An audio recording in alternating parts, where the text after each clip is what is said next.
Hey YouTube family, welcome to my channel. Today we start the chapter of silent feature of the Constitution, chapter 3rd. I'm Lakshmikant. So let's begin with this chapter.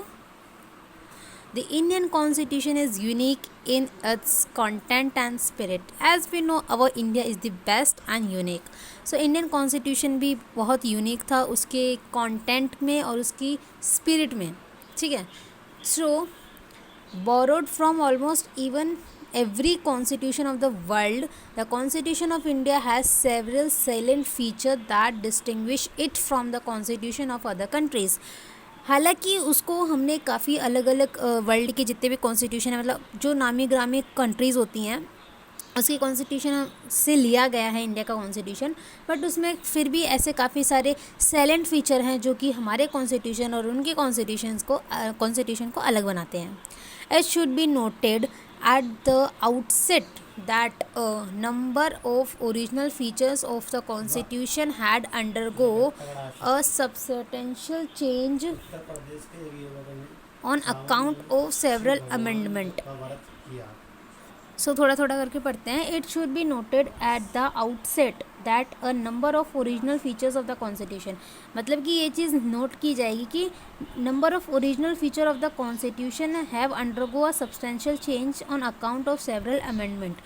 यानी कि जो शुरू में जो original features थे उसमें constitution के कुछ चेंजेस लाए गए, सेवरल अमेंडमेंट की गई, जैसे कि 7th में 42, 44, 40, 73, 40, 74, 97, 101 ये सब अमेंडमेंट लाई गई थी किसके अंदर, कॉन्स्टिट्यूशन के अंदर. इनफैक्ट 42nd अमेंडमेंट एक्ट उसको हम कहते हैं मिनी कॉन्स्टिट्यूशन. ये बहुत ज़रूरी है. 47 अमेंडमेंट एक्ट हम लोग आने वाले चैप्टर्स में ही पढ़ते जाएंगे और उसके तहत कितने सारे अमेंडमेंट हुए वो चीज़ देखना है, इसलिए इसको क्या कहते हैं, मिनी कॉन्स्टिट्यूशन कहते हैं. Due to the important and large number of changes made by it in various part of the constitution, इससे के थ्रू काफ़ी ज़्यादा ज़रूरी और काफ़ी सारे अमेंडमेंट हुए हैं, इसलिए ये इम्पॉर्टेंट है.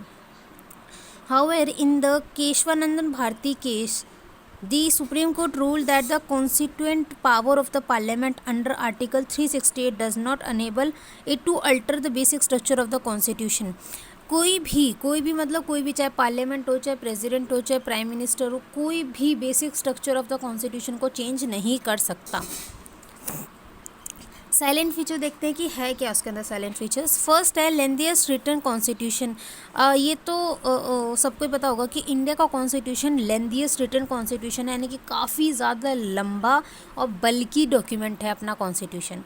Constitution are classified into written like a American constitution और unwritten like a British constitution. दो टाइप के कॉन्स्टिट्यूशन होते हैं, एक होता है लिखा हुआ जैसे अपने इंडिया का है, अमेरिका का है, एक है अनलिखा हुआ, वो उसको हम कहते हैं ब्रिटिश कॉन्स्टिट्यूशन. मतलब अनरिटन का मतलब ये नहीं है कि वो लिखा हुआ नहीं है, ओरली है, नहीं, लिखा हुआ तो है बट कोडेड नहीं है. जैसे अपने इंडिया का कॉन्स्टिट्यूशन जो है वो बहुत ज़्यादा कोडेड है, एकदम सिस्टमेटिक फॉर्म में है, वो ब्रिटिश का ऐसा नहीं है, इसलिए हम उसे कहते हैं अनरिटन. ठीक है. The constitution of India is the lengthiest of all the written constitution of the world. World में मतलब कि वर्ल्ड में जितने भी कॉन्स्टिट्यूशन है ना, उसमें सबसे ज़्यादा लंबा अगर किसी का कॉन्स्टिट्यूशन है तो वो है अपना प्यारा Bharat.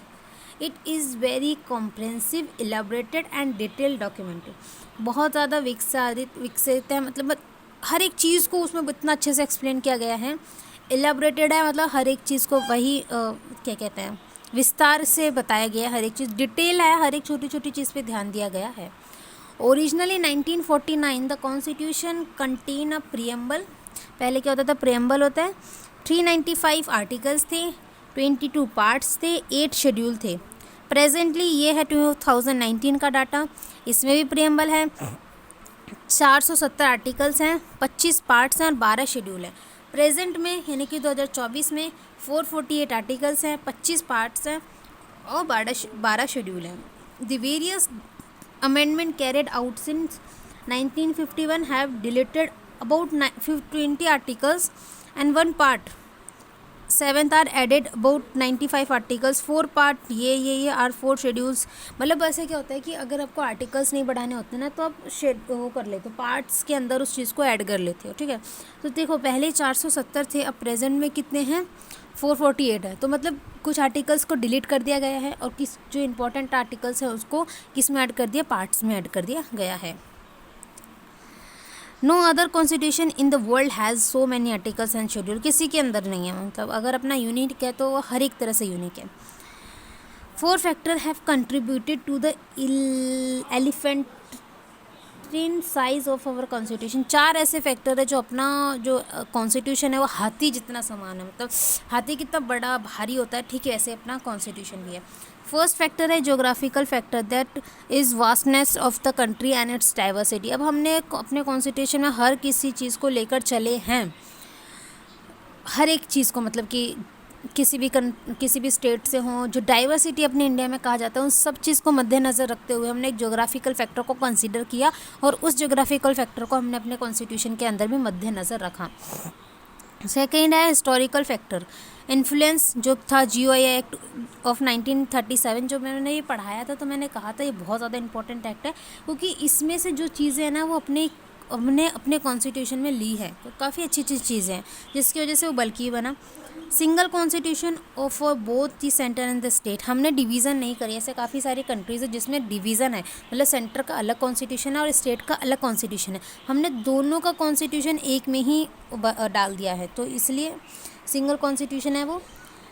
Dominance of legal luminaries in the constituent assembly, तो लीगल डोमिनेशन मतलब कि हमारे कॉन्स्टिट्यूशन असेंबली में कौन थे, वकील वगैरह ज़्यादा थे, पॉलिटिशियन ज़्यादा थे, इसलिए अपना जो कॉन्स्टिट्यूशन है वो थोड़ा लीगल ज़्यादा है, उसकी अंग्रेजी भी थोड़ी ज़्यादा स्टैंडर्ड वाली है, तो ये सब चीज़ें हैं।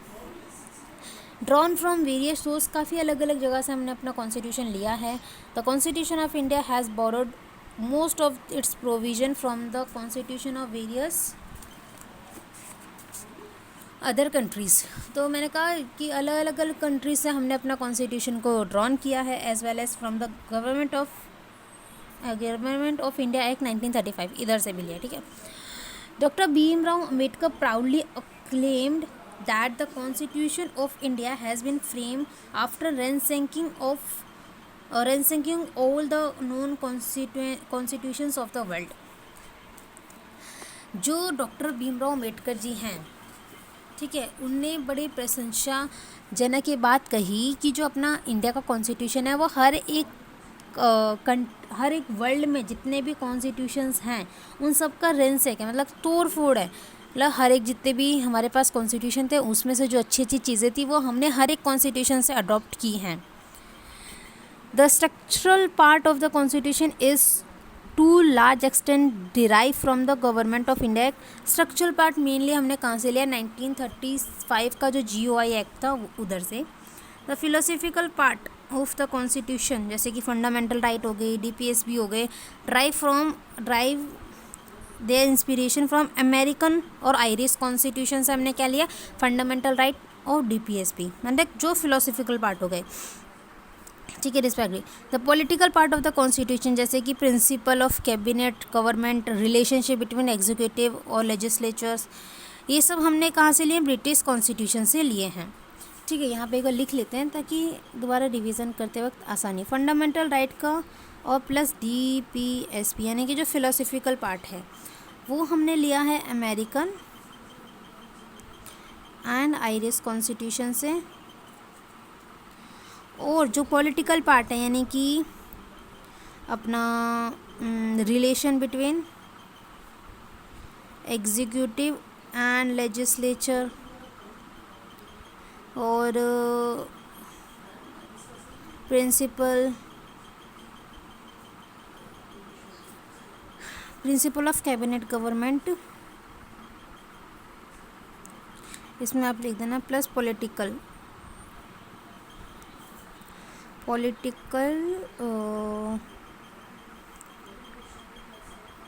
पॉलिटिकल पार्ट ऐसे लिख देना। ये लिया है हमने अपनी ब्रिटिश गवर्नमेंट से, ये तो इसको बहुत छोटा करके भी लिख सकते हैं,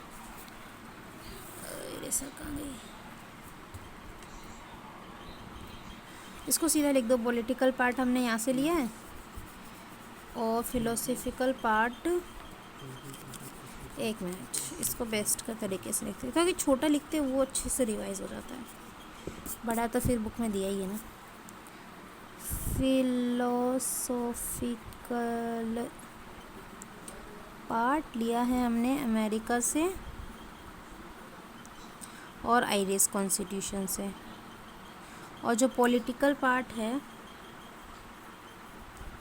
वो लिया है हमने ब्रिटिश कॉन्स्टिट्यूशन से। ठीक है, हो गया इतना।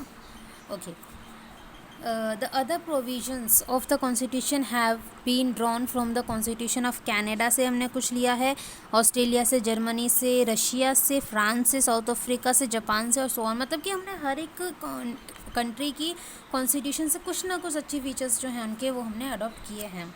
द मोस्ट प्रोफाउंड, गहरा influence of and material source of the constitution is the government.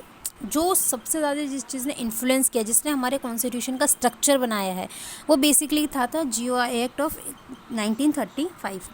उससे हमने लिया federal scheme, judiciary, governor, emergency power, PSC, most of the administrative detail, वो सब हमने वहाँ से लिया, मतलब जिससे हमारी कंट्री अभी चल रही है structure. More than half of the provisions of Constitution are identical to or bear a close resemble of 1937। कुछ ठीक हमने डायरेक्ट वहाँ से उठा ली, कुछ उससे सिमिलर जो एक्ट था उससे सिमिलर प्रोविजंस उठाए हैं। फर्स्ट हो गया हमारा लेंदी, सेकंड हो गया अलग अलग सोर्स से लेने वाले, एंड थर्ड हो गया blend and rigidity, blend of rigidity and flexibility. इसमें क्या आता है, constitution are also classified into rigidity and flexible. Rigidity यानी कि कठोर, और फ्लेक्सिबल यानी कि क्या बोलते हैं, आराम, नरम तो नहीं पर मुड़ सके आसानी से, रिजिडिटी जो मुड़ ना सके। In the senses the rigid constitution is one that requires a special procedure for its amendment. For the example American constitution में क्या होता है, जो अगर आपको चीज़ अमेंड करनी है तो you need a special procedure for each and every amendment. मतलब अगर वो चाहे छोटी हो चाहे वो बड़ी हो, it doesn't matter, you should do a special procedure for the amendment. In flexible constitution it is one that can be amended in the same manner as ordinary law are made, for example British Constitution। और flexible इतना आसानी से, मतलब कि एक ordinary law कैसे हम लोग पास कर देते हैं, बस एक बताया कि हाँ ये लॉ आने वाला है and you just pass it on, ऐसे वाला। तो वो ब्रिटिश कॉन्स्टिट्यूशन जो होता है उसमें आप ब्रिटिश कॉन्स्टिट्यूशन कैसा है ना कि आप किसी भी अगर बहुत बड़ा से बड़ा अमेंडमेंट भी करना हो तो you can just do by the ordinary law as you can pass. The constitution of India, यहाँ आती है अपनी इंडिया की बात, जो कि भाई बहुत सही था। मतलब इंडिया का कॉन्स्टिट्यूशन ना ही तो ज़्यादा रिजिड बनाया गया, ना ही ज़्यादा फ्लेक्सिबल बनाया गया, ये दोनों का मिक्सचर बना दिया गया। मतलब कि जो आर्टिकल 367 था provide two types of amendments. क्या था आर्टिकल 368 हमें दो टाइप के अमेंडमेंट बताता था। पहला था some provision can be amended by the special majority of the parliament. कुछ जो प्रोविजंस हैं जो ज़्यादा इंपॉर्टेंट है, जैसे आर्टिकल 370 रहा, ये सब कहते हैं बहुत इंपॉर्टेंट आर्टिकल्स हैं, तो you can amend them by the special majority of the parliament, that is 2/3 majority of the member of each house present and voting and a majority of the total membership of each house। मतलब कि दोनों house यानी कि जो parliament में दो house होते हैं ना, राज्यसभा और लोकसभा, दोनों के अंदर स्पेशल मेजोरिटी होनी चाहिए, यानी कि जितने लोग प्रेजेंट है उसके 2/3 लोगों को वहाँ पे वोट करना होता था। अगर वो पास हो जाता था, मतलब दोनों हाउस में से 2/3 लोग प्रेजेंट जितने होते थे वो वोट कर देते थे, तो वो अमेंडमेंट पास होता था, अदरवाइज नहीं होता था। Some provision can be amended by a special majority of the parliament and with the rectification by half of the total states, और कुछ स्पेशल मेजोरिटी से हो जाता था।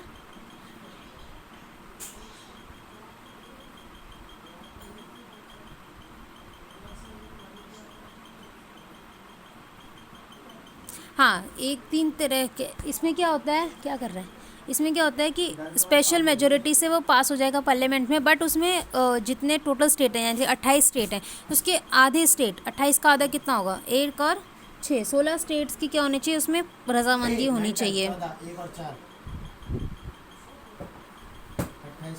हाँ सॉरी, एक और 14 स्टेट्स की और क्या होनी चाहिए, उसमें रजामंदी होनी चाहिए। और एक और तरह की इस क्या होती है, मेजोरिटी होती है जिसको हम कहते हैं सिंपल मेजोरिटी। उसमें क्या होता है कि जितने लोग प्रेजेंट है उसमें से आधे लोग भी वोट कर देंगे, जो नॉर्मली हम जानते हैं 50+1, जितने लोग प्रेजेंट है उसमें से आधे लोग +1 अगर वोट कर देते तो वो सिंपल मेजोरिटी कहलाई जाती है। अगर उससे कोई अमेंडमेंट पास हो रहा है जो कि बहुत ऑर्डिनरी लॉ होते हैं, वो एक और टाइप की मेजोरिटी होती है, ठीक है। ये 368 आर्टिकल के अंदर नहीं आती ये सिंपल मेजोरिटी, केवल 2 ही आती है इसके अंदर। फेडरल सिस्टम विथ यूनिटरी बाइस, ये देखते हैं। The constitution of India establish a federal system of government. हमारे यहाँ पे कैसी सिस्टम है, फेडरल सिस्टम ऑफ गवर्नमेंट। हमारे यहाँ ना पता दोनों तरह की सिस्टम है, मतलब फेडरल तो है ही है, बट कुछ कुछ केसेस में जो हमारा सिस्टम है वो यूनिटरी भी बन जाता है। It contain all the usual features of a federalization with 2 government, division of power, written constitution, supremacy of constitution, rigidity of constitution, independent judiciary and bicameralism। ये सब जो भी फीचर्स होते हैं ये किसके अंदर होते हैं, फेडरल जो कॉन्स्टिट्यूशंस होते हैं या फिर फेडरल गवर्नमेंट होती है उनके होते हैं, जो कि हमारे हैं। However Indian constitution also contain a large number of unitary और non federal features. Strong centre है, सिंगल कॉन्स्टिट्यूशन है, सिंगल सिटीजनशिप है, फ्लेक्सिबिलिटी ऑफ कॉन्स्टिट्यूशन है, इंटीग्रिटी जुडिशरी है, appointment of state governor by the centre भी है, all India service भी है, इमरजेंसी प्रोविजन है।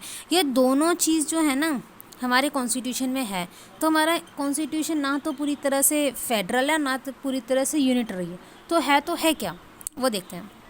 However, the term federal has now been used in the Constitution. Article 1, on the other hand, describe India as a union of state. जो federal term है वो हमारे constitution में वो क्या कहते हैं यूज्ड है, बट जो आर्टिकल 1 है अपने कॉन्स्टिट्यूशन का उसमें क्या कहा गया है कि India is the union of the state, which implies that two thing. One, Indian federation is not the result of agreement by the state, and 2, no state has right to secede from the federation। अगर union of state है ना उसका 2 मतलब निकलता है। पहला तो क्या है कि स्टेट्स जो हैं वो अपनी मर्जी से हमारे इंडिया में ज्वाइन हुए हैं, उनका कोई एग्रीमेंट के थ्रू वो लोग ज्वाइन नहीं हुए हैं कि भाई आपसे हमने साइन करवाया था इसलिए आप ज्वाइन हुए, नहीं ऐसा नहीं है। पहली ये चीज़ निकल के आती है। दूसरी चीज़ जो निकल के आती है कि किसी भी स्टेट के पास ना राइट टू सिकेड नहीं है, यानी कि वो अपनी इच्छा से इंडिया को नहीं छोड़ सकता। अपनी इच्छा से क्या, वो छोड़ ही नहीं सकता इंडिया को, ठीक है, उसको इंडिया के अंदर ही रहना पड़ेगा। Hence the Indian Constitution has been variously described as federal in form but unitary in spirit। तो हमारा जो इंडिया का जो कॉन्स्टिट्यूशन है उसको हम कहते हैं quasi federal, by K C. Wheare, bargaining federalism, इन सब को छोड़ो, ठीक है। तो अपने इंडिया के जो वो हैं कॉन्स्टिट्यूशन है उसको हम कहते हैं क्वासी फेडरल कॉन्स्टिट्यूशन। 5th जो हमारे पॉइंट है is parliamentary form of government. 2 type की फॉर्म ऑफ गवर्नमेंट होती है, एक होती है पार्लियामेंट्री, एक होती है प्रेसिडेंटल फॉर्म ऑफ गवर्नमेंट। देखते हैं। The constitution of India has opted from the British parliamentary system of government rather than the American presidential system of government. Parliamentary system में क्या होता है, is based on the principle of cooperation और coordination between legislature executive organ, while the parliamentary में क्या होता है, दोनों लेजिस्लेटिव और एग्जीक्यूटिव के बीच में कोऑर्डिनेशन होता है। दोनों आपस में इंटरडिपेंडेंट होती हैं बट दोनों का काम अलग अलग होता है, वो अलग बात है, बट दोनों के बीच में कोऑर्डिनेशन होता है, ठीक है। एक कोऑपरेशन के साथ वो लोग क्या करते हैं, काम करती है। प्रेसिडेंटल में क्या होता है, doctrine of separation of power between 2 organs, यानी कि एग्जीक्यूटिव का काम पूरा अलग होता है, लेजिस्लेचर का काम पूरा अलग होता है। Both of them are separate and can not interfere in their work. बहुत ज़्यादा अलग होते हैं, मतलब बहुत ज़्यादा अलग इन द सेंस कि इसका काम जो ये लेजिस्लेचर है इसका काम कम्प्लीटली अलग है एग्जीक्यूटिव से, दोनों सेपरेट है, और एग्जीक्यूटिव का काम कम्प्लीटली अलग है लेजिस्लेचर से, ठीक है। ये होता है presidential form of government. The parliamentary system is known as a Westminster model of government, responsible government and cabinet government, ये इतने सब नाम से उसे बोला जाता है। The constitution establish the parliamentary system not only at the centre but also the state. तो अपने तो ऐसा कोई सीन नहीं है ना कि स्टेट के अलग गवर्नमेंट है, सेंटर के अलग है, तो जो सेंटर में गवर्नमेंट है वही स्टेट में भी होगी। The features of the parliamentary government in India are, क्या हो सकते हैं? Presence of nominal and executive head. हमारे पास नॉमिनल यानी कि नॉमिनल कौन है अपने? प्रेसिडेंट है, और रियल एग्जीक्यूटिव कौन है? पीएम है। ठीक है। मेजोरिटी पार्टी रूल होता है, जो पार्टी के पास ज़्यादा मेजोरिटी होती है वो क्या होती है? रूलिंग पार्टी होती है। Collective responsibility of executive to the legislature. इधर हर किसी को एक दूसरे की रिस्पॉन्सिबिलिटी लेनी पड़ती है, यानी कि अकाउंटेबल होता है। कोई भी पार्टी, कोई भी, जैसे एग्जीक्यूटिव हो गया, जुडिशरी होगी, लेजिस्लेटिव हो गई, वो आपस में एक दूसरे से क्वेश्चन कर सकते हैं। तो यहाँ पे क्या है? अकाउंटेबल है, इनके पास अपनी एक रिस्पॉन्सिबिलिटी है। जैसे कि collective responsibility of the executive to the legislature. Executive की रिस्पॉन्सिबिलिटी किसकी तरफ है? लेजिस्लेचर की तरफ है।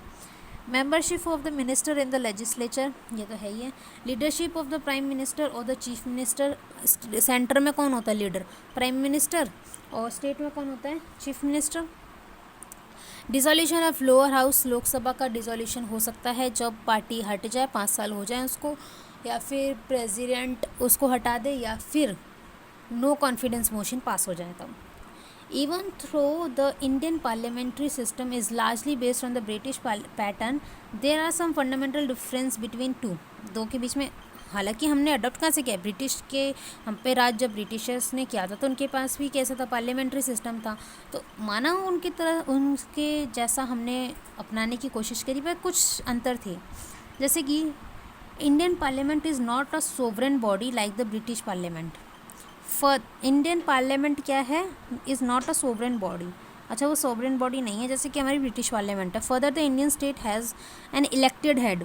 और ब्रिटिश का क्या होता है?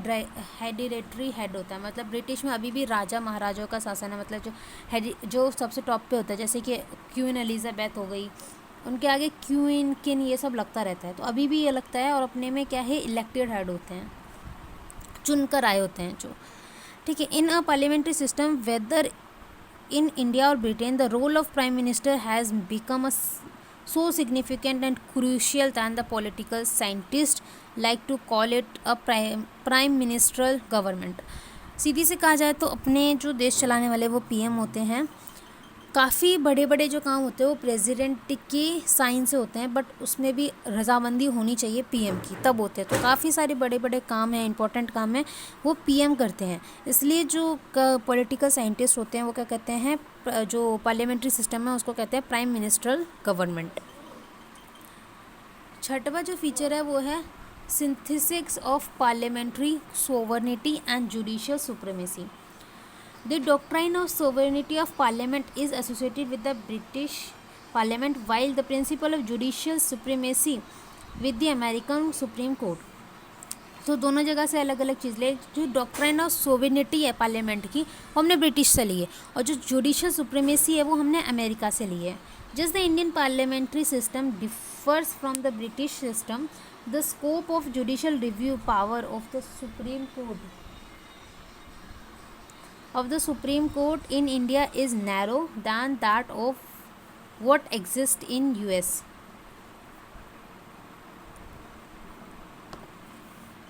तो जो ब्रिटिश और इंडिया की जो पार्लियामेंट्री सिस्टम है वो डिफरेंट तो है। जो judicially review power of the supreme court in India is narrow than that of what exist in US. But जो अपने जुडिशियल पावर है ना, वो थोड़ी सी नैरो है, कम है, एज़ कम्पेयर टू जो यूएस में कुछ ज़्यादा होगी।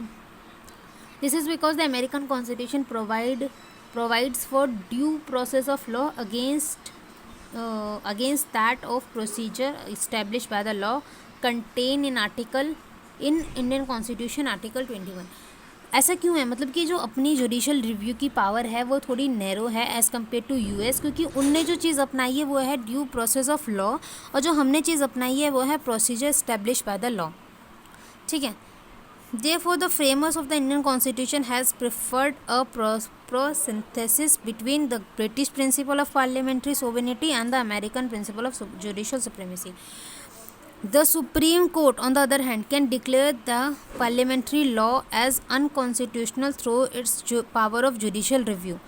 सुप्रीम कोर्ट क्या कर सकता है? वो डिक्लेयर जैसे पार्लियामेंट ने कोई लॉ बनाया और अगर वो लॉ वायलेट कर रहा है किसी की राइट्स को या फिर कॉन्स्टिट्यूशन को या फिर कॉन्स्टिट्यूशन के बेसिक स्ट्रक्चर को, तो उसको जो सुप्रीम कोर्ट है वो क्या कर सकता है, अनकॉन्स्टिट्यूशनल डिक्लेयर कर सकता है अपनी जुडिशल रिव्यू की पावर से। The parliament on the other hand can amend the majority portion of the constitution through it's constituent power. वो जो पार्लियामेंट क्या कर सकती है, हालांकि कॉन्स्टिट्यूशन के काफ़ी सारे ऐसे पार्ट्स को क्या कर सकती है, अमेंड कर सकती है, बट उसका इतना ही होना चाहिए, बेसिक स्ट्रक्चर नहीं हिलना चाहिए। Integrated and independent judiciary. The Indian Constitution establish a judicial system that is integrated as well as independent. Integrated भी और इंडिपेंडेंट भी, मतलब कि इंटीग्रेटेड यानी कि हमारे अभी देखोगे तो काफ़ी सारे कोर्ट होते हैं, जैसे कि supreme court, high court, district court और कौन सा है, सब ऑर्डिनेट कोर्ट, पता नहीं कितने कितने कोर्ट हैं, तो वो सब एक ही हैं होने को, तो इंटीग्रेटेड है बट इंडिपेंडेंट है, सबका काम अपना अपना है।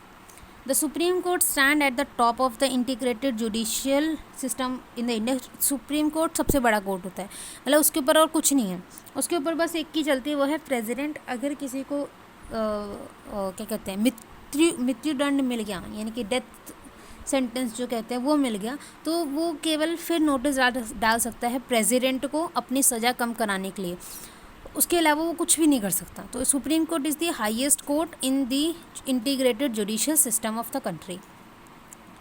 उसके बाद आते हैं हाई कोर्ट, उसका स्टेट लेवल पे हाई कोर्ट होते हैं।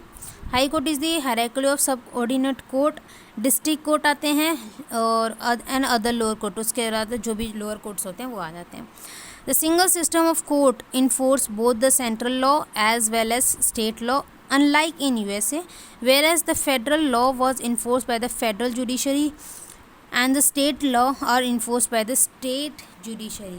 जो सिंगल कोर्ट होते हैं ना, जैसे कि USA में है, उसमें क्या होता है, सेंटर के भी, स्टेट के भी, डिस्ट्रिक्ट के भी और छोटे मोटे जितने भी काम होते हैं वो एक ही कोर्ट संभाल रहा होता है। बट अपने इंडिया में क्या है कि अलग अलग कोर्ट हैं। सुप्रीम कोर्ट सेंटर के इश्यूज़ देखता है और अगर उसको कोई केस ट्रांसफ़र हो गया तो उसके इश्यूज़ देख लेगा। जो फेडरल कोर्ट होते हैं वो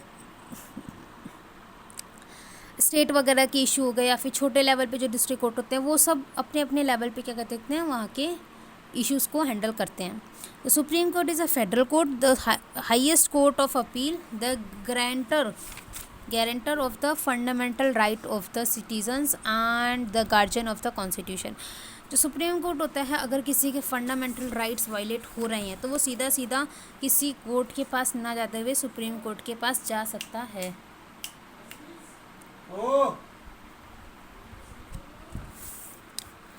और सुप्रीम कोर्ट को क्या कहते हैं, गार्जियन ऑफ द कॉन्स्टिट्यूशन, क्योंकि उसको कॉन्स्टिट्यूशन को इंटरप्रेट करना पड़ता है। मतलब अगर कोई आर्टिकल किसी को समझ नहीं आ रहा तो वो आर्टिकल का क्या एग्जैक्टली मतलब है वो बताएगा हमारा सुप्रीम कोर्ट।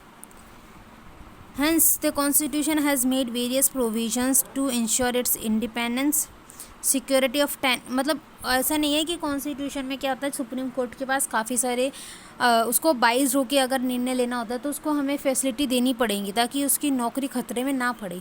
तो जो वहाँ के जज होते हैं उनके पास सिक्योरिटी ऑफ टेन्योर होता है, जज का फिक्स सर्विस कंडीशंस होती हैं, उनकी सैलरीज फिक्स होती हैं, कंसोलिडेटेड फंड यानी कि जो ऊपर से जो पैसा मिलता है वो सब फिक्स होता है। Prohibition on discussion on the conduct of जजेस in the legislature, ban on practice of after retirement, मतलब अगर वो रिटायर हो गए उसके बाद वो कुछ काम नहीं कर सकते। Power of punishment for its contempt vested in the supreme court, separation of judiciary from the executive and so on. काफ़ी सारे मतलब फ़ायदे उनको दिए जाते हैं ताकि वो जो भी निर्णय ले वो एकदम बाइज रुके रहें, किसी के पक्ष में आके ना लें। आठवां जो फीचर है वो है हमारा फंडामेंटल राइट्स, जो कि बहुत ज़्यादा ज़रूरी है। मतलब अगर पॉलिटी पढ़ने के लिए कोई सोचता है तो सबसे पहले यही सोचता है फंडामेंटल राइट पढ़नी है, DPSP पढ़नी है, फंडामेंटल ड्यूटीज़ पढ़नी है, सुप्रीम कोर्ट, हाई कोर्ट, मतलब मोटा मोटा अगर वो हिसाब लगाते तो यही सब लगाता है। तो और भी चीज़ होती है वैसे पॉलिटी में। खैर, फंडामेंटल राइट्स हमारा आठवां फीचर है, जिसमें है जो कि आता है पार्ट 3 में ऑफ इंडियन कॉन्स्टिट्यूशन के, जिसमें क्या क्या है फंडामेंटल राइट में, right to equality, right to freedom, right against exploitation, right to freedom of religion, cultural and educational right और राइट टू कॉन्स्टिट्यूशनल रेमेडी, जो कि बहुत ज़्यादा इंपॉर्टेंट राइट्स होती हैं। इक्वेलिटी का मतलब आप सब लोग समझ ही रहेंगे, मैं थोड़ा थोड़ा मोटा मोटा समझा दूँ। मतलब हर किसी को इक्वल अपॉर्चुनिटी दी जाएगी, कोई भी भेदभाव नहीं, कोई भी डिस्क्रिमिनेशन नहीं, ये सब नहीं होगा। फ्रीडम यानी कि अनटिल और अनलेस अगर वो चीज़ किसी और को नुकसान नहीं कर रही तो आप कुछ भी कर सकते हैं। राइट अगेन एक्सप्लॉइटेशन यानी कि जो ह्यूमन ट्रैफिकिंग हो गया या फिर जो बंधुआ मजबूरी, ये सब आप नहीं कर सकते। फ्रीडम कोई भी जो मर्जी आप रिलीजन अपनाना चाहो वो अपना सकते हैं, पर दूसरे के रिलीजन की बुराई या फिर उसकी रिलीजन को नीचा नहीं दिखाना चाहिए। कल्चरल और एजुकेशनल राइट मतलब आप अपने कल्चर को प्रोटेक्ट करने के लिए आप अपने प्रोग्राम्स करवा सकते हो, अपने लिए अपने स्कूल खोल सकते हो अपने कल्चर को प्रोटेक्ट करने के लिए। और कॉन्स्टिट्यूशनल रेमेडी जो कि सबसे इंपॉर्टेंट राइट है, अगर आपका इनमें से कोई राइट वायलेट हो रहा है तो आप इसके खिलाफ कंप्लेन कर सकते हो, रिट्स जारी कर सकते हो, जो कि ऊपर वाला कोर्ट करता है अपने जूनियर वाले कोर्ट को, ठीक है। The fundamental rights are meant for promoting the idea of political democracy. Political democracy को बरकरार रखने के लिए राइट्स दी जाती हैं लोगों को, सिटीजन्स को खासकर। They operate as limitations on the tyranny of the executive and arbitrary law of legislature, यानी कि जो अंधाधुंध कोई भी एग्जीक्यूटिव ऐसा लॉ ना बना दे जो कि फंडामेंटल, मतलब ऐसे आपके पास कुछ राइट्स होने चाहिए ना कि आपको प्रोटेक्ट करके रख सके। ऐसे तो जो मन चाहेगा, जो एग्जीक्यूटिव होगा या फिर लेजिस्लेचर होगा, जो मन चाहेगा वो लॉ बना देगा, तो ऐसा नहीं होना चाहिए। तो ये सब चीज़ आपको जो अत्याचार यानी कि टेरेनी यानी कि अत्याचार जो एग्जीक्यूटिव करेगी या फिर कुछ भी अंधाधुंध लॉ बना के जो लेजिस्लेचर करेगी, उस चीज़ से आपको क्या करेगा, प्रोटेक्ट करेगा। They are justiciable in nature, यानी कि आप कोर्ट में जा सकते हो अगर ये आपके लिए आपके मतलब आपको कोई इनका वायलेशन करता है, तो मतलब ऐसा कुछ लॉ थोप के आप पे वायलेशन हो रहा है फंडामेंटल राइट का, तो you can go for the court, और even you can go directly for the supreme court. The aggrieved person can देख, मैंने कहा ना सुप्रीम कोर्ट के पास जा सकता है। सुप्रीम कोर्ट क्या इशू करेगी, रिट्स जो इशू करेगी, जो कि होते हैं habeas corpus, mandamus, prohibition, statutory quo warranto, अपने राइट्स को रिस्टोर करने के लिए। ये आगे हम पढ़ेंगे क्या होते हैं। However the fundamental rights are not absolute and subject to reasonable restriction. ऐसा भी नहीं है कि फंडामेंटल राइट्स आपको अंधाधुंध पावर देते होंगे, इनके ऊपर भी कुछ तरह की लिमिटेशंस इम्पोज किए जा सकती हैं। फर्दर दे आर नॉट सेकोसेंट, यानी कि पवित्र नहीं है, एंड कैन बी कल्टेड, यानी कि घट सकते हैं, और repelled by the parliament through a constitutional amendment है। पवित्र का मतलब यहाँ पे ऐसा नहीं कि इसकी पूजा, हाँ एक मिनट, कि आप इसको बदल नहीं सकते, you can amend them by the parliament, पर इतना है देखो, हर चीज़ बदली जा सकती है कॉन्स्टिट्यूशन के अंदर से, बस उसके बेसिक स्ट्रक्चर का नुकसान नहीं होना चाहिए। They can also be suspended during the, हाँ फंडामेंटल राइट्स आपके सस्पेंड भी हो जाते हैं ड्यूरिंग कब, जब नेशनल इमरजेंसी लग रही हो, और एक दो आर्टिकल्स को छोड़ के जो है 20 और 21। एक और इधर इंपॉर्टेंट चीज़ आप याद रख लेना, यहाँ पे मैंने पेंसिल से लिखी है, पूरी नहीं आ रही होगी। देखो इसमें क्या होता है कि हमारे पास पहले 7 फंडामेंटल राइट थे, अब तो 6 हो गए, पहले 7 थे। एक था राइट टू प्रॉपर्टी जो कि डिलीट कर दिया गया, और फंडामेंटल राइट से by the 44th constitution amendment of act of 1978 में, और उसको लीगल राइट बना दिया गया अंडर आर्टिकल 300 का ए पार्ट 12 ऑफ द कॉन्स्टिट्यूशन, ठीक है। अब देखते हैं डीपीएसपी। हेलो स्टूडेंट्स, आपकी टीचर आपको गलत पढ़ा रही है, सही पढ़ें, सतर्क रहें, सावधान रहें, देखते रहें crime petrol. According to the Bhimrao Ambedkar, the directive principle of the state policy is a noble feature of the Indian Constitution. तो भीमराव अम्बेडकर जी ने कहा कि जो डीपीएसपी है वो क्या है, एज ए नोबल फीचर है कॉन्स्टिट्यूशन का। They are enumerated in the part 4th of the constitution, part 4th में है, यानी कि इनमरेटेड मतलब होता है गिनती करना, यानी कि इनको हम लोग पार्ट 4 में गिनती करते हैं। They are classified into 3 broad category: socialist, Gandhian and liberal intellectual. इन 3 कैटेगरी में हमारे डीपीएसपी को बांटा गया है। The directive principle are meant for the promoting the idea of social and economic democracy. Fundamental right को क्यों था, ताकि हम लोग पॉलिटिकल डेमोक्रेसी को स्टैब्लिश कर सकें, और इसमें डीपीएसपी क्यों है, ताकि हम सोशल और इकोनॉमिकल दोनों की डेमोक्रेसी को स्टैब्लिश कर सकें। They seek to establish a welfare state in India. Gandhi ji कहते हैं कि अगर अपने देश की तरक्की करनी है तो हमें अपने देश के स्टेट्स जो हैं, गांव, रूरल एरिया, उनको डेवलप करना चाहिए। तो वही कंसेप्ट है कि वेलफेयर ऑफ स्टेट बहुत ज़्यादा ज़रूरी होता है। However, unlike the fundamental right, the directives are non-justiciable in nature, that is, they are not enforceable by the court for their violation. DPSP क्या है? Not justifiable. अगर उनका वायलेशन होता है तो you can't go for in the court कि भाई इनका वायलेशन हो रहा है, इनको स्टैब्लिश करवाओ। ये गलत चीज़ है। मतलब ये स्टेट्स गवर्नमेंट चाहे तो इनको मद्देनज़र रखते हुए अपने लॉ बना सकती है और चाहे तो नहीं बना सकती। बट अगर ये इन्फोर्सेबल होते हैं, यानी कि कोर्ट में जा सकते हैं इनको लेके, तो शायद स्टेट गवर्नमेंट ज़्यादा बेहतर काम करती। Yet the constitution itself declare that these principles are fundamental in the governance of the country and it shall be the duty of the state to apply this principle in making laws.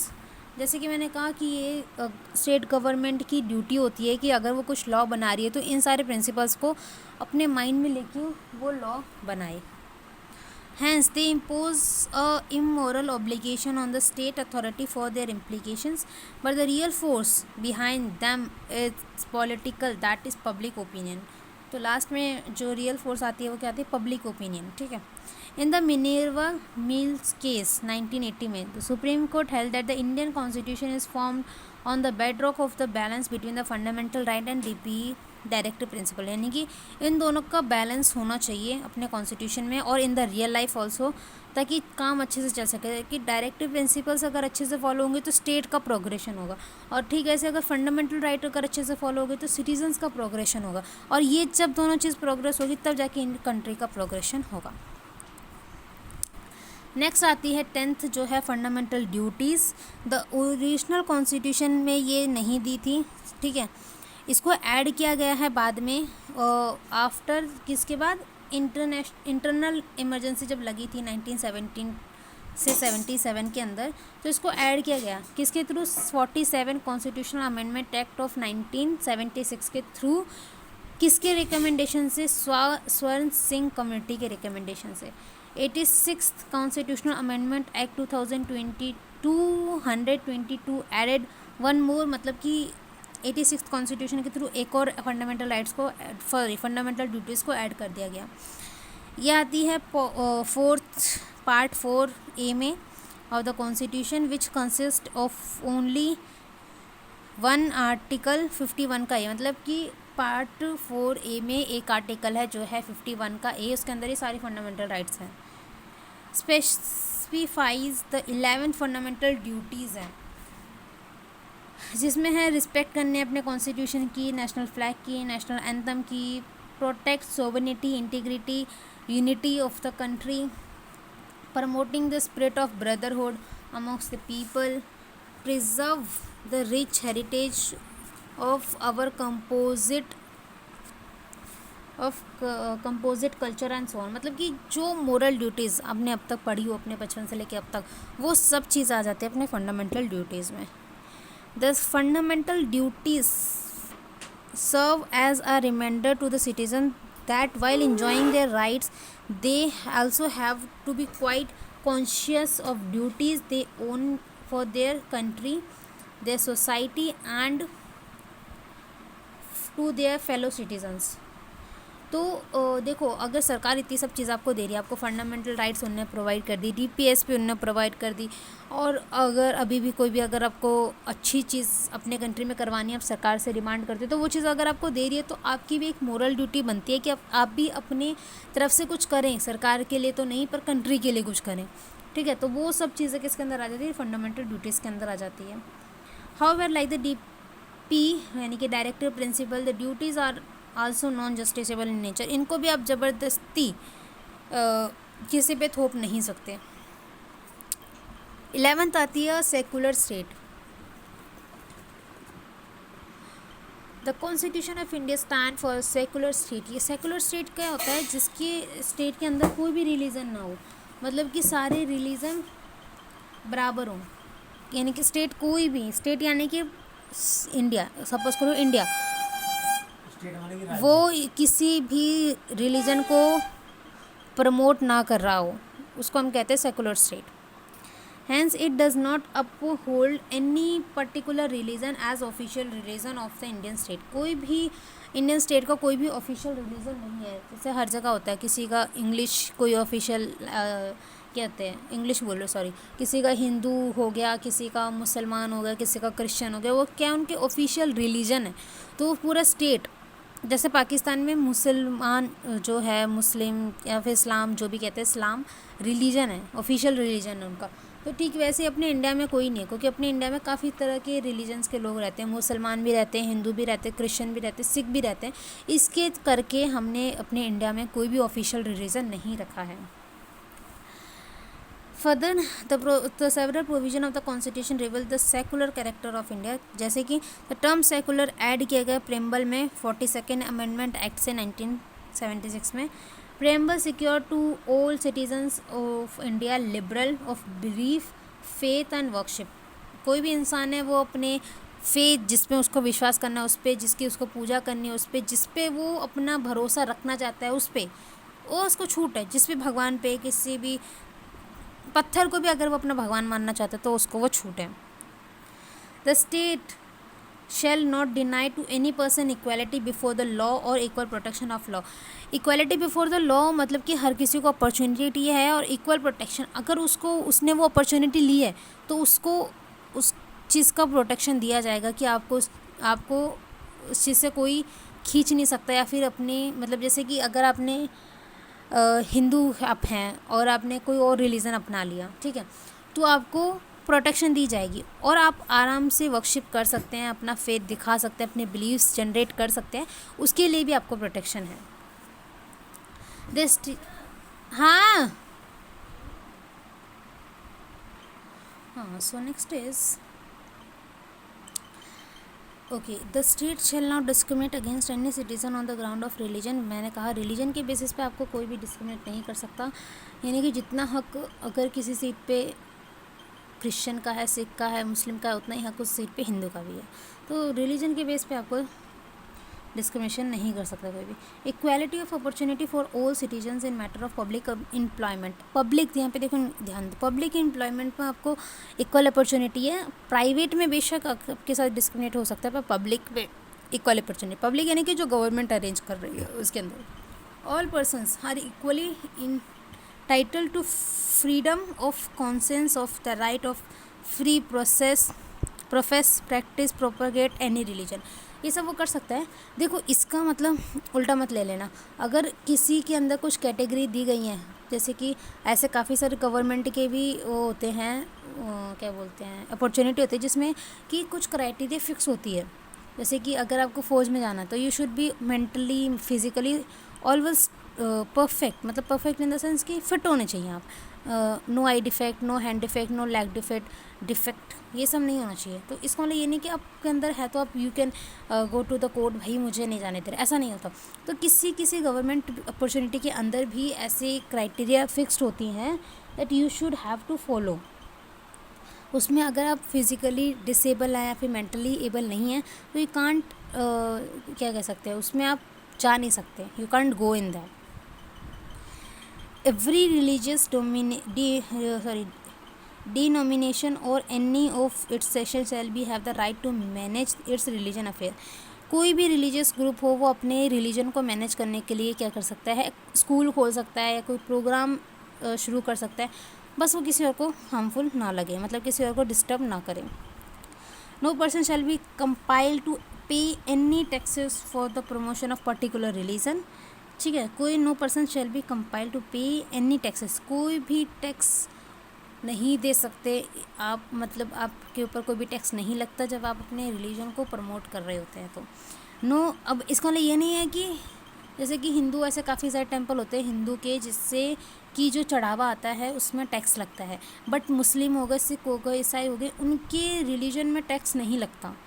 ठीक है, तो यहाँ पे ऐसा नहीं है कि जो चढ़ावा रहा है उसमें टैक्स नहीं लगता, उस पर लग सकता है. बट अगर आप प्रमोट कर रहे हो किसी चीज़ को तो उस पर टैक्स नहीं लगेगा. No religious instruction shall be provided in any educational institution maintain by the state. ठीक है, ये सब चीज़ें तो खुद देख सकते हैं. खैर, any section of the citizen shall have the right to conserve its distinct language, spirit और culture.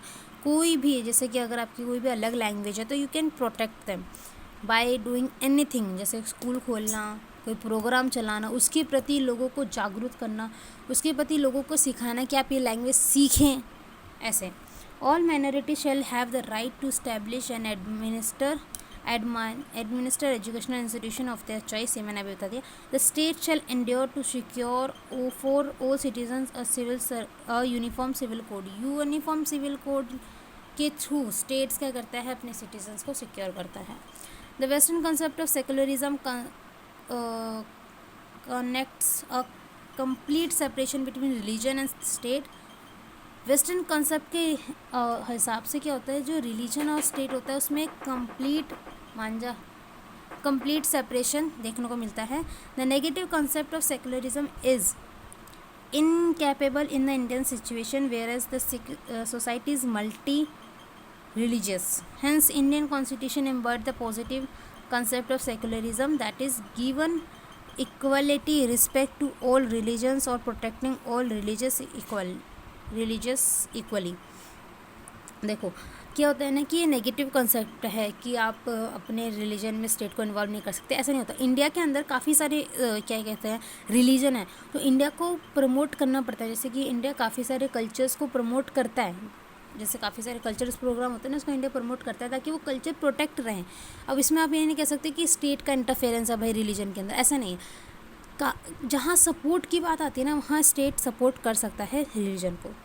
Moreover, the constitution has also abolished the old system of communal representation, that is reservation of seat in religious on the basis of religion, ये कर सकता है। However, it provide the temporary reservation seat for the SCs and STs to ensure adequate representation of them। किसी मतलब reason के basis पे कोई seat, जैसे काफ़ी बार सीट होती है ना, वो आप पहले क्या कर सकते हैं, रिलीजन के बेसिस पे सीट फिक्स थी रिजर्वेशन के तौर पे, लेकिन अब ऐसा नहीं है, ठीक है। 12th जो फीचर है वो है यूनिवर्सल अडल्ट फ्रेंचाइज, तो नाम से समझ आ रहा है। इंडियन कॉन्स्टिट्यूशन अडॉप्ट किया basic feature of election Lok Sabha और स्टेट लेजिस्लेचर असेंबलीज में, किसके बेसिस पे, यूनिवर्सल अडल्ट फ्रेंचाइज में। इसमें क्या होता है, कोई भी सिटीजन जो कि 18 साल से कम ना हो, उसके पास क्या है, राइट टू वोट है without any discrimination on caste, race, religion, sex, literacy, wealth and so on. इन सब के पे आप डिस्क्रिमिनेशन नहीं कर सकते।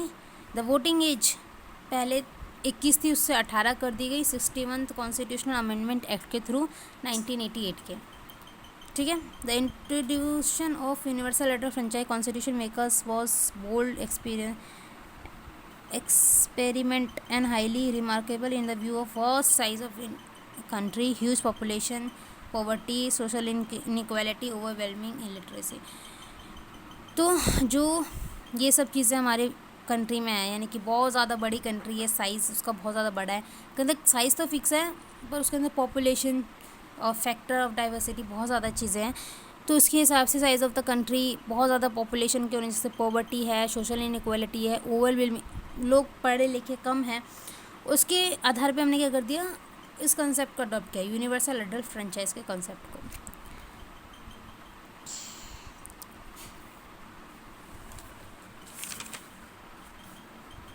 इसमें कोई भी इंसान हो, उसको जो 18 साल से ऊपर है उसको पास क्या है, वोटिंग राइट है, इंस्टेड ऑफ उसकी बाकी की चीज़ें देखी जाएँ। इसके अलावा 13 है single citizenship. Single citizenship is the federal and on wages of dual politic, it provide for only a single citizen, that is Indian citizenship। जैसे कि यूएसए जैसे कंट्री में क्या होता है, 2 सिटीजनशिप होती है, एक होती है यूएस की खुद की और एक उस स्टेट की जिस स्टेट में आप रह रहे हों। इसको हम कहते हैं ड्यूअल सिटीजनशिप। इंडिया में क्या होता है, किसी भी स्टेट में आप रह रहे हो, irrespective of the states you can live in their, कहीं भी आप बॉर्न हुए हों, आपके पास केवल एक ही सिटीजनशिप होती है जो कि होती है इंडिया की। उसके अलावा आप कहीं भी रह रहे हो, कहीं के भी हों, कहीं भी पैदा हुए हैं, कोई भी पॉलिटिकल कल्चर हो, कोई भी सिविल राइट्स हो आपके पास, मतलब कुछ भी हो, उसके वो मैटर नहीं करता, आपके पास एक ही सिटीजनशिप होगी जो है अपने इंडिया की। Despite the constitutional provision of a single citizenship and uniform right of all the people, India has been witnesses of the communal rights, class conflict, class linguistic clashes and ethnic dispute. This means that cherishing goal of the constitution maker to build a united and integrated Indian nation has not been fully realized. तो simple सी बात है, single citizenship मतलब होता है कि जो अपने इंडिया की एक ही सिटीजनशिप है, आप कोई भी स्टेट में रहो, कोई भी जगह पे रहो, कोई भी घर में रहो, कोई भी मॉल में रहो, ये फ़र्क नहीं पड़ता, आपके पास एक ही सिटीजनशिप हो गई. इंडिपेंडेंट बॉडीज़, इसमें क्या आता है, Indian constitution not only provided for the legislative, executive, judiciary organ of the government but also establish certain independent bodies. तो अपने यहाँ पे केवल ये तीनों फैक्टर नहीं है कि भाई लेजिस्लेचर है, एग्जीक्यूटिव है, जुडिशरी, इसके अलावा भी हमारे पास काफ़ी सारे इंडिपेंडेंट बॉडीज़ है, जिसको हम कहते हैं आईएएस हो गया, आईपीएस हो गया, ये सब क्या है, इंडिपेंडेंट बॉडीज़ हैं. इलेक्शन कमीशन, हाँ इलेक्शन कमीशन भी हो गया जो कि फ्री और फेयर इलेक्शन करवाता है. स्टेट लेजिस्लेचर के, पार्लियामेंट के, प्रेसिडेंट के ऑफिस के, वाइस प्रेसिडेंट के ऑफिस के. कंपोर्टर एंड ऑडिटर जनरल एक ये भी है. क्या करता है, जो कि सेंट्रल और स्टेट के गवर्नमेंट के जो भी फाइनेंस अकाउंट्स होते हैं उन सबको देख रेख करता है. इसको हम एक पब्लिक पर्स के नाम से कहते हैं. Coming to the legal and prospective of the government expenditure, जो भी गवर्नमेंट एक्सपेंडिचर होते हैं उनके हिसाब किताब रखने में ये काम आता है. यूपीएससी, जिसको हम कहते हैं एग्जामिनेशन रिक्रूटमेंट, जिसके यूपीएससी एग्जामिनेशन के अंदर जिसके भी रिक्रूटमेंट होते हैं, जैसे ऑल इंडिया सर्विस हो गई, higher central level to advise president, ये सब क्या है, एक इंडिपेंडेंट बॉडीज़ हैं. स्टेट पब्लिक सर्विस कमीशन जो होती हैं, उसके अंदर जो भी रिक्रूटमेंट होती हैं वो सब क्या है, एक इंडिपेंडेंट बॉडी हैं. The constitution ensure the independence of these bodies through the various provision. इनको किस बात की इंडिपेंडेंस है कि इनके पास सिक्योरिटी ऑफ टेन्योर है, फिक्स्ड सैलरी है, फिक्स्ड सर्विस कंडीशन है, उसके ऊपर जो भी उनको अलाउंस वगैरह मिलता है वो सब चीज़ें क्या होती है, फिक्स होती है. इनके जो फंड आता है वो आता है कंसोलिडेटेड फंड ऑफ इंडिया से. कुछ इमरजेंसी प्रोविजंस भी हैं बने कॉन्स्टिट्यूशन के अंदर. The Indian constitution contains elaborated emergency provisions to enable the president to meet any extraordinary situation effectively. कोई भी क्या कहते हैं, एक्स्ट्राऑर्डिनरी सिचुएशन आ जाती है, जैसे कहीं पे क्लाइमेट आ गई, कहीं पे ड्रॉट पड़ गया, कहीं पे कुछ विपदा आ गई, तो उसमें क्या होता है, जो प्रेसिडेंट के पास होते हुए एक एक्स्ट्रा ऑर्डिनरी सिचुएशन है तो प्रेसिडेंट के पास क्या होता है, एक राइट मिल जाती है कि वो उस जगह पे इमरजेंसी प्रोविजंस लागू कर दे. The rationality behind the incorporation of this provision is to safeguard the sovereignty, integrity, unity and security of the country. ये सब चीज़ों को प्रोटेक्ट करने के लिए प्रोविजंस लाए गए हैं. इसमें क्या होता है, 3 टाइप की इमरजेंसीज आती हैं. एक आती है नेशनल इमरजेंसी, कभी वार चल रही हो या फिर एक्सटर्नल कुछ एग्रेशन चल रहा हो कंट्रीज़ के बीच में, या फिर आर्म रिबेलियन, तो आर्टिकल 352 के तहत आप नेशनल इमरजेंसी लगा सकते हैं. स्टेट इमरजेंसी होता है प्रेसिडेंट रूल, जिसमें कि कॉन्स्टिट्यूशनल मशीनरीज यानी कि वहाँ के जो सीएम्स हो गए या फिर जो एसपी जो स्टेट्स में होते हैं ना, वो सब लोग जो भी ऑफिसर्स हाई रैंक, अगर वो लोग फेल हो जाते हैं वहाँ की सिचुएशन को हैंडल करने के लिए, तो president impose there president rule article 356 के तहत. थर्ड आती है फाइनेंशियल इमरजेंसी, जो अगर अपने इंडिया में कभी भगवान ना करे ऐसा हो, बट पैसों की कमी आ गई, तंगी आ गई, फूड की कमी आ गई, तो उस टाइम पे फाइनेंशियल इमरजेंसी लागू की जाती है. इमरजेंसी के दौरान क्या होता है, सारी पावर किसके पास चल जाती है, सेंटर के पास चल जाती है. जो भी पावर होती है स्टेट से भी सारी पावर किसके पास चल जाती है, सेंटर के पास चल जाती है. तो उस टाइम पे क्या होता है, जो अपना फेडरल सिस्टम है, कॉन्स्टिट्यूशन क्या अपना फेडरल सिस्टम, वो बन जाता है यूनिटरी में, यानी कि सारी पावर किसके पास चल जाएगी, सेंटर के पास चलेगी. वहाँ पे सेंटर बहुत ज़्यादा स्ट्रांग हुआ.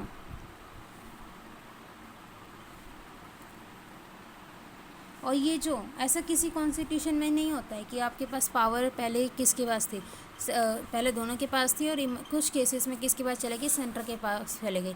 तो ये क्या बनाता है, अपने इंडिया के कॉन्स्टिट्यूशन को यूनिक कॉन्स्टिट्यूशन बनाता है. 3 टाइप की गवर्नमेंट है अपने पास, 3 टायर गवर्नमेंट है.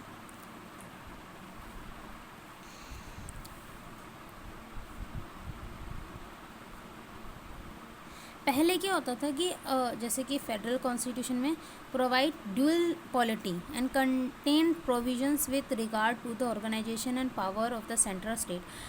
जितनी पावर और ऑर्गेनाइजेशन थी वो किसके अंदर थी, 2 के पास थी, सेंटर और स्टेट के पास, पहले ऐसा था। पर बाद में क्या किया, 73rd और 74th कॉन्स्टिट्यूशन अमेंडमेंट एक्ट लाए गए जिसके अंदर 3 टायर ऑफ गवर्नमेंट को इंट्रोड्यूस किया गया in any constitution of the world. 73rd constitution amendment act 1992 में किसको पावर दी गई, पंचायत को, जो कि रूरल लोकल गवर्नमेंट होती है। 74th में म्यूनसिपैलिटीज़ को भी पावर दी गई, तो इनको हमने क्या कह दिया, एक थर्ड फॉर्म ऑफ गवर्नमेंट कह दिया। ठीक है, लास्ट जो हमारे एक फीचर्स में आते हैं वो आते हैं कोऑपरेटिव सोसाइटीज़, यानी कि 97th constitutional amendment act of 2011 में constitutional status and protect cooperative society को प्रोटेक्ट किया गया। It made right to form cooperative society a fundamental right, article 19। इट included a new DPSP on promotion of cooperative society, adding 4th का B constitution which entitled as the cooperative society.